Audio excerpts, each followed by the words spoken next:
Coming up on Currently, city buildings, a new campus for Traverse City Light and Power, a familiar park reopens, and updates on Cherry Capital Airport. That and more coming up on Currently. Welcome to Currently, where we discuss some of the top local stories directly from the journalists who are covering them. I'm your host, Crystal Frost. And this podcast was recorded on Thursday, December 11th. The Lions are 8-5. But that said, things may change by the time you're watching or listening. And support for Currently comes from West Shore Bank. When you choose West Shore Bank, you are not just choosing a bank. You are choosing a partner committed to the well-being of our community. Visit them today on 8th Street or at westshorebank.com. Support also comes from Old Town Playhouse, where community comes together in downtown Traverse City. Find out about all of the upcoming shows, including Roald Dahl's Matilda, the musical, with performances happening now on the OTP main stage. And from the Coin Slot Arcade Bar in Traverse City, a chill hangout boasting a variety of beer, live music, and pinball in downtown Traverse City. Well, it's an old school Currently with Christal and Beth, and I'm Crystal. I'm Beth. Beth, it's been a while since it's just been the two of us. I know, and it's coming at a good time because there is so much happening right now. December is a time of year when every local government board has their big meeting. Okay, let's get some business done before we all go on holiday break. So I was saying there's 20 or 22 meetings in 10 days. I've been trying to cover, and then we'll have a nice holiday break. But there's a lot of news happening here before the end of the year. Well, it's great because we're going to be focused on all of that news, and we're going to start things off talking about Traverse City Light and Power. They're looking for a new campus. What's going to happen there? Yeah, so they have this property on Cedar Run Road that's almost 50 acres, so it's a pretty sizable site. At one point in its history, it used to be a disposal site for ash from the Bayside Power Plant. Ooh. It has been, that part of the property has been capped, so there is underground contamination on part of the site, but mostly it's just been sitting there vacant, big hilly property. And over the last several years, Traverse City Light and Power has been trying to find a new use for that property. They've put it on the market. They've talked to different potential owners. There was at one time a housing development most recently proposed for it. That fell through. People were interested in having a public park there, but there wasn't a group that came forward to buy that and put that together. So they've kind of just been trying to solve the mystery of this property. What happened recently is at the same time they thought this housing development was going to be moving forward with a buyer, they were looking at their main campus on Hastings Street, much smaller site. That's about 5 acres. Oh, yeah. And they were running into some challenges at that site. The Light and Power Board met on Tuesday this week and talked about some of those things. They have a lot of aging infrastructure there.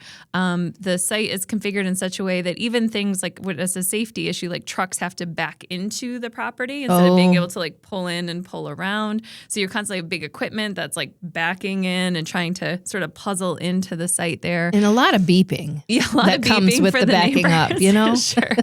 Yeah, and it's kind of there's some safety concerns with that site. And they determined that in the long run, just continuing to try to sink money into that property and upgrade it, they did look at rebuilding on Hastings, would still not solve the constraints they have on such a small parcel and what they need for the future. So as they were coming to that realization that Hastings was probably not the right long-term site for Light and Power, the buyer withdrew from Cedar Run, and that kind of provoked a discussion of, well, what if we put a new campus on Cedar Run Road? Yeah. So that was a discussion this week. That property is big enough that it would allow them to build a potentially pretty large campus. They were calling it a sustainable innovation campus. The idea being that they could sort of model on that property all these kinds of renewable and clean energy options that they have been encouraging their customers to invest in. So they could have potentially wind power. It's a very hilly site. That's very true. They could have solar in some of the open field areas as well as on the building rooftop. They could have their own microgrid, which essentially would mean a grid that could be connected to the larger grid, but it could also be self-contained if it needed to go offline or be just for that property. I read in here that they call that islanding. Islanding, which is a new term I also learned. Sometimes as a journalist, you learn new terms as well. I like it. So, what Brandy Ekran, the executive director of Light and Power, was telling her board is like, let us sort of model and demonstrate to the community what these energy options look like as a utility itself. Sure. Doing this here. Part of the property could also still be preserved for a nature area for the public. They don't need all 50 acres and they can't build on some of it. So that idea of maybe having some trails through the property could still be one that comes to life. It's up on that hill when you drive on Cedar Run, you can see out to the bay. It has some nice vistas. It has trails people are kind of using right now. Yeah. Illegally, kind of trespassing, but it's well-known, trails that people use quite a bit there. Don't come after me, TCLP. So this is in the discussion phase. It would likely be a very expensive project. We're talking at least probably $40 million. That's an early estimate right now. They have to go through design and engineering. What they did agree to do this week is to form an ad hoc committee of the board who will be studying this for the next several months and then bring a package back to the board in March that would be like an official authorization of, okay, we're going to pursue this project. Now, you did mention in your story that there was an ad hoc member that is an architect and initially did push back on this idea, but since then has, thought that maybe, it could be a good way forward. Yeah, that's Susanna Tobin. She did mention that. She said she pushed hard with staff about the need for a new location. She really looked at Hastings. They did have a professional analysis of the Hastings campus as well. And she said looking through that and realizing the needs of the utility going forward, she agreed that the constraints of Hastings made it unlikely to be a good fit going forward. Right. The other question that came up would be if I will just mention, the funding component, we're going to get a lot more into that probably in the spring. Sure. Can the utility afford this with this change rates for ratepayers? Those are things we'll explore in more depth. This is still conceptual. But the other thing was moving the campus outside of the city limits. Yeah. It is a city-owned utility. Brandy did say that she had researched that, and in the past, Light and Power did have its HQ outside of the city limits, so there's precedent for it. Cedar Run is still pretty close to town. You can see downtown from the property, and they will still be maintaining a campus on Hall Street. They still have a presence over there, so they felt okay with that. So not a done deal, but something that they are going to be exploring over these next coming months. Very exciting. Monday, we had a Traverse City Commission meeting, and there was some support, actually unanimous support, for creating a request for proposal process for interested tenants for the Bijou by the Bay property and the Clinch Park, in Clinch Park, and then also the Carnegie Building on 6th Street. So this is something we've been talking about for a while now. Tell us what happened at the meeting. Sure. So all 7 commissioners were present. They all supported this concept. The city, since last year, Deb Allen, who's the deputy city manager, has been looking at city leases because the city has a lot of them. They own a lot of property in the city. They have different tenants in these different buildings. And the leases in the past, I don't think staff would object to me saying, have been kind of willy-nilly. Yeah. They've come due at different times. They've been different rates for different people. I mean, that obviously can depend a little bit on the kind of building, but there wasn't a dedicated staff member managing them. So sometimes people were falling behind in the leases and the city wasn't really seeing that or catching that until later. So there were all kinds of issues coming up. So they've tried to really streamline and clean this process up. Part of that has been trying to make sure that there is a fair process for tenants who want to use city buildings. Right. So because they are public assets, they want to look at, is it the best use for the community? Is it a fair, rental rate? Are we covering our costs as a city? So the 3 buildings that they talked about on Monday are the most public-facing buildings that the city owns, which is the Bijou and Carnegie, as you mentioned, but also the CityOpera House. So the CityOpera House, they felt comfortable with the tenants. We obviously have the CityOpera House Heritage Association, which has $1 a year lease, but runs all the programming. Right. We have a board at the CityOpera House. They like that. They're happy with that. There are some retail tenants on the ground floor of the CityOpera House, Vitruba and some others, Outpost. So they're in the future might look at those ground floor tenants, but they have to kind of also make sure that they're dealing with the fact that the Opera House is getting old. Right. She's a grand dame, but she's an older dame. She's an older lady. She's an older lady. She needs a little more care. I call it seasoned. Yeah, just needs a little more delicate touch. So there's some big, investments that they're having to make there. They're going to put a new roof on this spring. That's like $150,000. They have to deal with the flooring. So I think while they're happy with the Opera House and the people who are there, I think they want to make sure that they have sustainable funding in place, since it will need a lot of care and maintenance going forward. Right. So that's just something they're going to be looking at, in terms of leases there. But for the Carnegie and Bijou, they will be putting out a request for proposals. The official language of that is likely to come back to the city here soon. And then the staff will put out the RFP and people will have a chance to apply if they're interested. We obviously have a tenant at the Carnegie Building. Right. That's Crooked Tree Art Center. Their lease goes to the end of October 2026. So it'll be coming due. The city's Con Foster collection is in that building. Mm-hmm. There's the Rock and Mineral Club there. There have been other parties, notably the Traverse Area District Library, who has shown some competing interest to Crooked Tree in that space. So rather than, again, the city picking winners and losers, which they'll do at the end of the process, but they want to kind of make it as fair as possible. Yeah. Like level the playing field. Yeah, give us your best proposal. What they did say for both of these buildings on Monday is that there is a preference on the commission for a nonprofit to be in the buildings, and they would prefer to see someone in the arts and culture or having an environmental focus for those. So that's what they're going to be looking for. This will probably take a few months to go through this process once they issue the RFPs, and then there'll be the staff vetting the proposals. The commission will decide, and then we could have some new tenants in that building. I will mention the Bijou. Since it's been converted to a theater for the Traverse City Film Festival, which left last year, it's probably going to be quite expensive to change that building to anything other than a movie theater or a theater performance venue. It has, sloped seats. It's got the stage and the screen.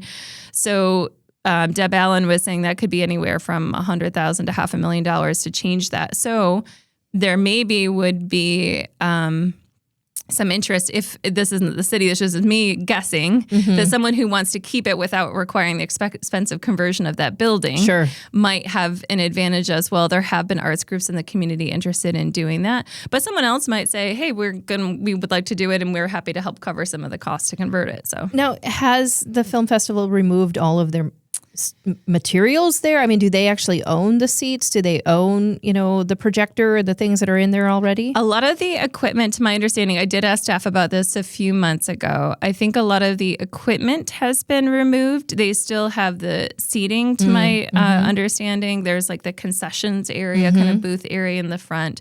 So the movie, like theater type exhibition equipment, I think is gone, but the infrastructure of the building is there. Oh, okay.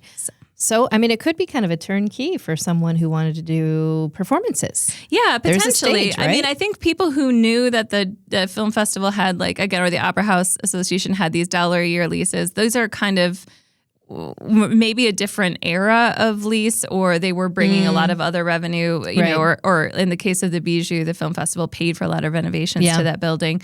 I do think the city is interested in making sure that the leases it has going forward will at least cover its operational costs, which, might have maybe not a market rate lease, we'll see, but maybe not $1 a year either.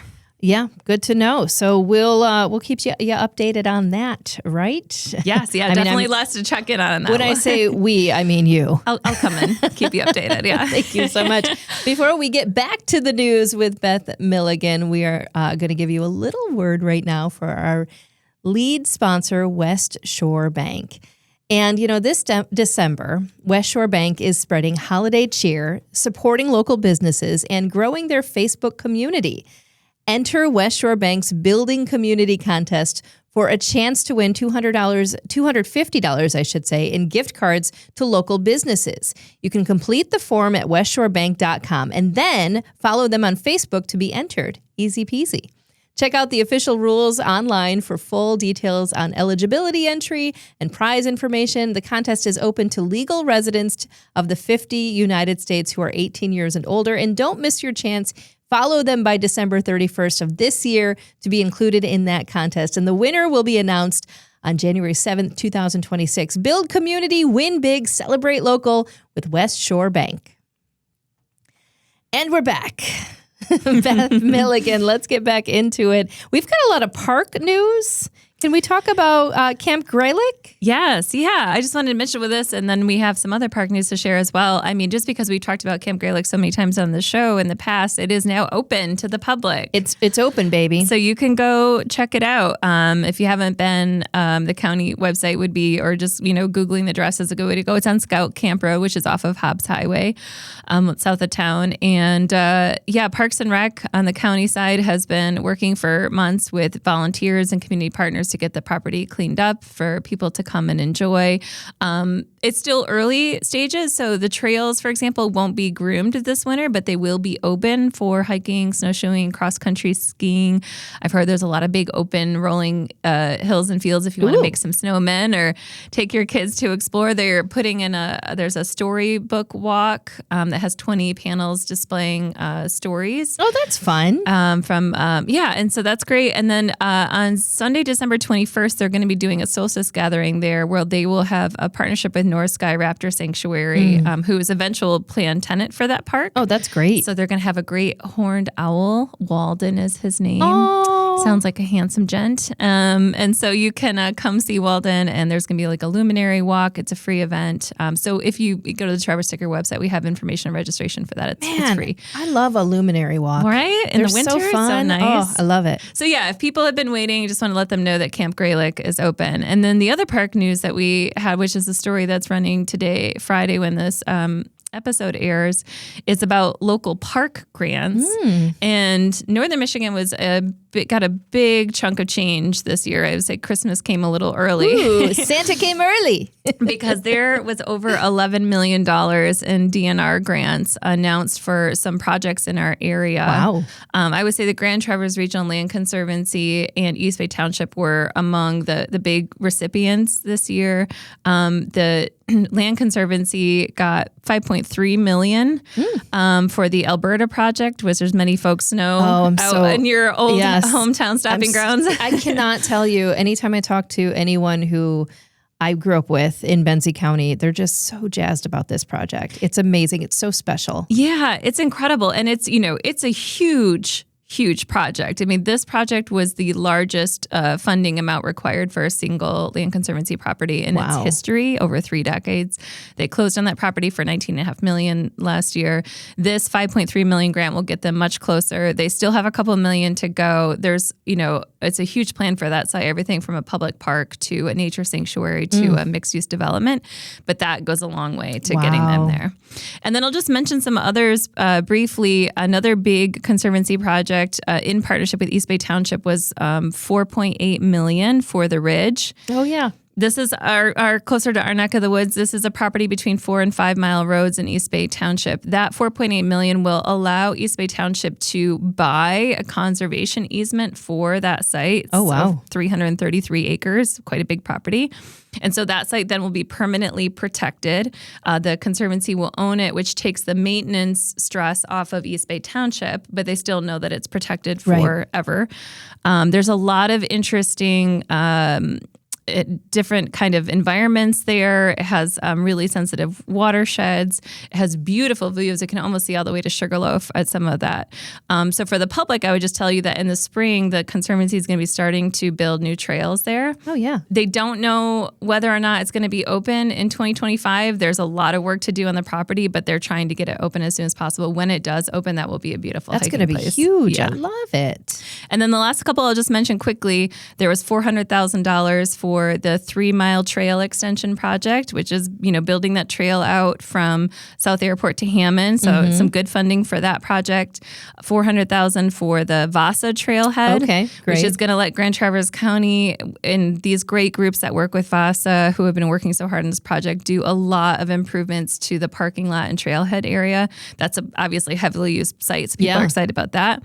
And then $300,000 for Holiday Woodlands off of 5 Mile out in East Bay to start doing some trail planning work there and some new hiking options. And then the last one was in our area was Cedar Run Creek Natural Area in Long Lake Township. They're going to be able to do some wetlands, some new boardwalks. That's one of my favorite places to hike. If you haven't been there, it is so beautiful.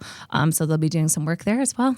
I love it. That is fantastic. Way to go, grants. Yeah, way to go, DNR. In a time where, grants and nature projects and, nonprofits have taken, it's a tough time. It was some really good news this week. Very, very good news. We've got some quick airport updates too. I mean, we've got 2. Hotel, Blue Angels, not the same thing. Right. 2 different projects. But yes, related to the airport. And obviously we've talked on the show, there's a big airport expansion coming. So there's lots of discussions going around the airport. One of which is Sox Construction is part of a development team that is proposing a new hotel to go directly on airport property. Okay. This would be, if you're kind of coming into the airport, fly down drive, you come around the curve from Costco. On the left as you're driving, there's like that forested area before you get to the parking lot. Yeah. It's proposed to go there. That would be directly across from where the terminal is expanding. So the new hotel there eventually could have a sky bridge that connects over to the new terminal. So an on-site hotel for the airport. 5 stories. I think they estimated about $20 million project, at least to start, 89 rooms. This is something that would have a rooftop bar. I think maybe to be able, if you like watching the planes come in, you could do that. Restaurant, coffee shop, banquet room. I think that they felt that there was some pretty positive response from the zoning board. There's still more steps of approval to come. But they felt like this is something that is needed for people who get stranded at the airport, for business travelers who come in and out and just need a quick place to stay and then leave. Right. For a lot of the crews as we're expanding the airport more, where people have late turnarounds, early mornings. So still in the proposal stage, but a good response from the board this week so far. Yeah. And this is not unheard of. Most airports have some sort of a hotel nearby or connected. So, that's just makes sense. Yeah, and again, it's a privately proposed hotel. They would have a lease though to be on the airport property. So those are some of the things that would have to be negotiated still. Yeah. And what about the Blue Angels? Well, they're coming back. Well, baby, not this year though. Not this year. So not for the 100th, but the 101st Cherry Festival. Yeah, for 2027. Okay. So the International Council of Air Shows is a big conference that happens every year. It was in Las Vegas this week. Cherry Festival officials, that's where they learned the different kind of Air Department, Defense Department air teams sort of reveal their schedule. It's a very dramatic kind of I love it. unveiling of where they're going. So everyone's kind of, always fingers crossed, hoping. So they all apply, right? Yes. And then the Blue Angels and these other groups, they decide where they want to go? Yeah, and the Blue Angels have a long history with our area. They've, going back to the 80s, have been performing here. So yes, the Cherry Festival applies for jet teams through the U.S. Department of Defense. They will already begin the process for 2028 in the coming months. So you've got some lead time. But the Blue Angels are coming in 2027. So those dates would be July 3rd and 4th, 2027. They also learned that for the 100th next year, this coming year, 2026, they're going to have a Viper demo team and some other air shows. Will be unique for the 100th, even though we won't have the Blue Angels, is that there is a night show this year. That's going to be cool. Which will be really interesting. And that's becoming more popular for a lot of festivals, but those like LED lighting, pyrotechnics. Sometimes in the future, maybe we'll get into drones. The one thing I'll say as a backdrop to this conversation. I was going to ask you about this. You know where I'm headed. Yeah, is, there are still some lingering tensions and negotiations going on between Cherry Capital Airport and people who use the airport, including tenants on site, but also organizers like the Cherry Festival who use the airport property for the air shows. We've covered in the past, there have been some bumpy years here trying to, Cherry Capital Airport, especially as it continues to grow, is trying to minimize disruptions of its commercial flights and activities at the airport. The Cherry Festival, the Blue Angels are popular with many people, whether you personally like them or not. They're a popular part of the festival, and people want them in the area.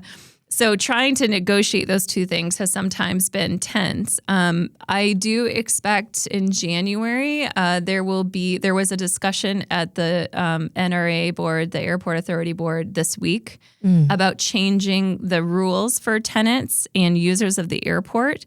Some of those rules are getting some pushback, like stricter insurance requirements, things like that.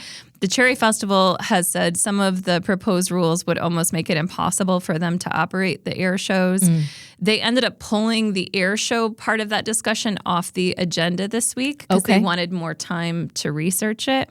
I think in January there's a public hearing expected. So while we have this announcement, I do think stay tuned for some coverage about what the future relationship is going to look like between the Cherry Festival and the airport, because that's still being negotiated. Yeah, and if I'm recalling this, when you covered that story, there were some tensions between the duration of the air show itself and what happens with the airport in that other planes can't land during those practice times and those air show times, which maybe on paper doesn't seem like a big deal because you're like, oh, it's just a couple of days. But when you're trying to operate an airport, it can become kind of a hassle. Yeah, like I think, the NRA board, airport board would like to limit the duration of shows or limit the rehearsals because as we know in Traverse City, all of us we who know work when here, they are.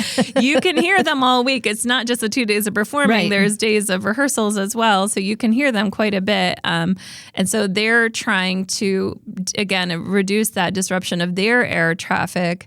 And the Cherry Festival at the same time is trying to meet the minimum safety standards and the Department of Defense, frankly, requirements for what the, Blue Angels, for example, need to do when they're here and how much airspace they need to block out and all of those things. So it's very complex and it is not fully resolved yet. So we'll expect to see more discussions on that. Well, I guess we will. You'll keep us posted. I know you will. I'll keep you posted. Yes, you will. Let's talk about what you're looking forward to this week. Well, today, Friday, is Taylor big deal. Taylor docuseries day. Happy birthday to all who celebrate, or celebration day, whatever we want to call it. Happy Taylor Day. Happy Taylor Day.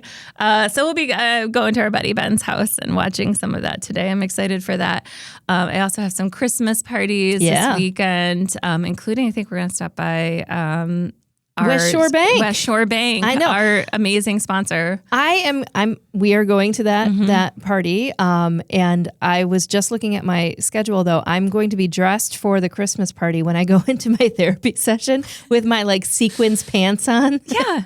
It's perfect, you know what? You can be festive for therapy and too. then I go right to the party. I think it's great. First of all, I love that journey. That sounds like an amazing day. It is. And the last thing I want to plug, and I was actually, as we've been recording today, I saw that my colleague Craig Manning, who we've had on the show, in the Leelanau Ticker today, Friday, there is a story about Andrew Dost and the Christmas show that he puts together with friends and community members at the old Leland Art Building every year. Which we can never get tickets to. I mean, next year I'm going to just get them for you. You should, because my husband and I are like, oh, we got to get tickets, but it's a day past and they're already sold out. They sell it super fast. It's an incredible show. It has a very much it's a vibe of Jim Henson meets we got to save the town hall and put together a show. Oh my gosh. It's incredible. It warms my heart. Everyone's just packed in together and they're just people. It's like a town talent show. It's incredible. So there is a whole Leelanau Ticker story about it today about the hottest ticket in town. Next year, sure you get tickets. Thank you. So I'm excited about that. I'm very excited for that too. And I'll just live vicariously through you since I can never get tickets. Partially because I forget. Let's just talk about my brain. It doesn't remember things. I have to put out multiple Google reminders to do things. So there we are.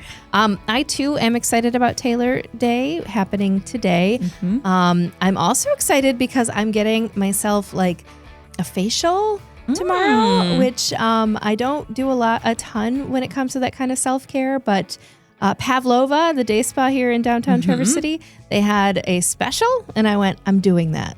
And so, I'm going to get a little facial and they're going to be like, oh, well, you needed this. You sound like you're just doing a great self-care weekend and I respect all of that. Thank you. Amazing. Also, my favorite part that I'm super excited about is that I'm taking my nieces to see Matilda on Sunday at Old Town Playhouse. Matilda the musical.